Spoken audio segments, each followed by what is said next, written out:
Next month, a Los Angeles woman who allegedly killed her husband, famous hairstylist Fabio Sementilli, will go on trial. Authorities claim that while he was savagely stabbed to death, he was sitting in his swimming pool. Also, this case has discovered that his wife Monica was secretly having an affair with the murderer. However, she claims that she was not involved in her husband's murder. So let us now investigate Fabio Sementilli's murder in this episode. Welcome to True Crime. Let's get started. About Fabio Sementilli. Fabio Sementilli dedicated his life to mentoring thousands of aspiring hairstylists. According to friends and relatives, he led a successful life, and he was a funny man full of smiles. But something besides his work was Fabio's top priority. His top priority was his family. He loved his family so much. The pride he had in his daughters was immense. Also, he was proud of his wife. There was no enemy in the world for Fabio. That's why authorities became confused when he was discovered dead in his own house. The murder.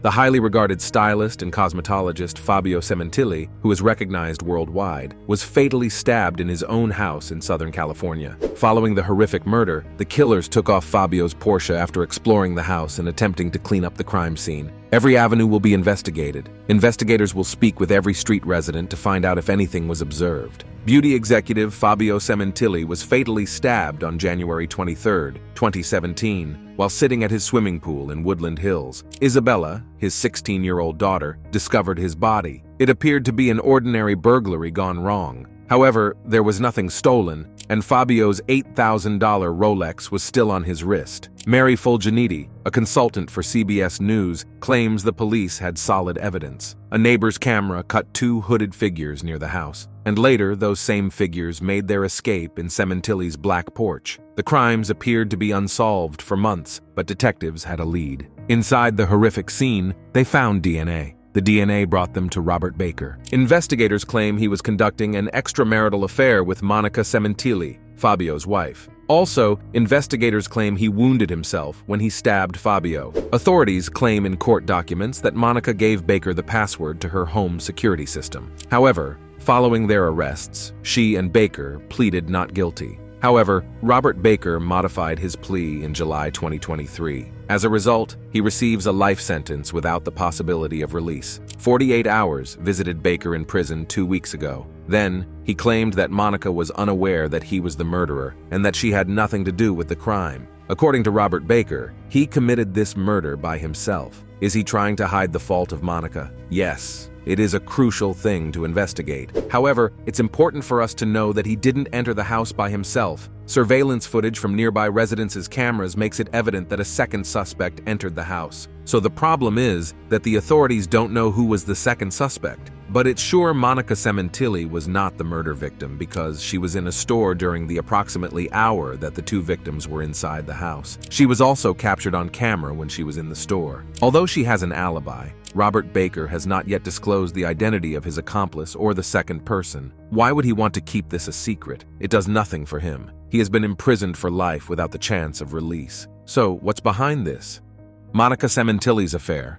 Baker had worked as a director of a racquetball league at a gym in Los Angeles that was close to Fabio's home. That is the same league in which Monica, Fabio's wife, had played. After keeping an eye on Baker for several months, the authorities found that he had sent thousands of texts and phone calls to, of all people, Monica Sementilli. In fact, just days after Fabio's death, Monica was held awake in her backyard, and Robert Baker actually showed up. Even Mirella Rota, Fabio's sister, claims to have witnessed Monica interacting with Baker. Monica and Robert Baker together were even captured on camera by one of the guests. If you examine attentively, Baker's finger has a bandage on it. Police would subsequently determine that Baker killed Fabio by cutting that finger, and that was his blood at the scene of the crime. When detectives visited Monica at home, they claimed to be looking into crimes in the neighborhood, but in reality, they were looking into Monica and Robert Baker. They followed them secretly, and they said it succeeded. They claimed to have discovered proof of Monica and Baker's secret affair and plans to kill Fabio.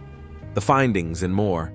They were left with only a small amount of blood evidence and no idea who it belonged to. However, following the time period of 5 months, Monica buried her husband, and no one had been taken into custody for his murder. Appearing still sorrowful, she accepted a Lifetime Achievement Award on her late husband's behalf. However, law enforcement believes that Monica should have won an award for Best Portrayal of a Grieving Widow, because shortly after, police identified the blood evidence was Robert Louis Baker, a sex offender with a criminal record who was sentenced to prison for raping his teenage stepdaughter. Robert Baker's finger had been cut during the attack, according to the authorities, and this allowed his DNA to be linked to the incident. According to police, they have surveillance footage of Robert Baker leaving the scene with an unidentified attacker. It turns out Baker was having a secret affair with Monica Sementilli. First, laying the charge that Monica paid experts to link her phone to her home security system so she could keep an eye on her husband's activities. Also, it is thought that she sent her security password-containing email to Robert Baker, her boyfriend.